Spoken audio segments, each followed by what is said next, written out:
Hello guys, welcome back to my YouTube channel. Kindly subscribe, like, comment and share. If you're new here, please ring that notifications bell so that you get notified anytime I upload a new video. Welcome to our number one entertainment channel, your number one Moshane Orodako channel, and I'm here to keep you updated on what is trending. And guys, let me give you a story here about this beautiful lady who is trending on social media.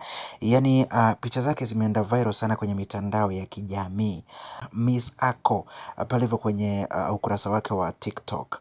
Miss Akko. And then kumekuwa na comment nyingi sana kumuhusu, especially kwenye mtandao wa Twitter because wanaume pale hivyo they are having sleepless nights. For example, we have Jackie who says ona venye warembo wako shy kwa kamera lakini mangulusumu ujianika huku daily. Alafu kuna mwingine hapa hivi anaitwa Sarap anasema huyu dem, alafu anaacha love emoji pale. Mwingine anaitwa Shanky anasema huyu hahitaji makeup.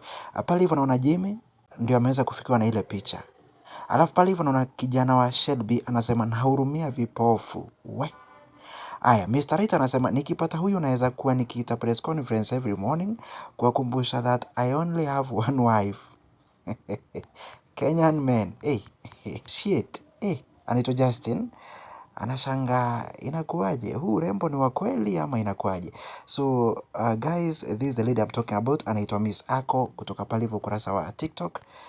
And kuna video moja pale hivyo ameifanya ikaenda viral sana. Actually it has 1.7 million views. Now you are up to date. See you on my next video. Bye.